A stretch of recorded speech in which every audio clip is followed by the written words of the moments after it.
Hi friends, last time వీడియోలో కోడిని పొదుగు చేయడం ఎలా అని చెప్పాను కదా. ఆ కోడి ఇదేనండి. ఈరోజు పిల్లలు చేసినాయి. చిన్న చిన్న పిల్లలు చాలా క్యూట్గా ఉన్నాయి. ఇంకా తీయలేదు వాటిని. ఈరోజే ఇప్పుడే మీకు మళ్ళీ నెక్స్ట్ వీడియోలో కోడిని తింటానికి వీడియో చేస్తాను.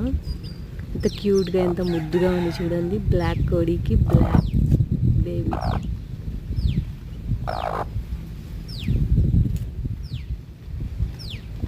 ప్లీజ్ నచ్చితే సబ్స్క్రైబ్ చేసుకోండి, లైక్ చేయండి, షేర్ చేయండి. Bye bye friends.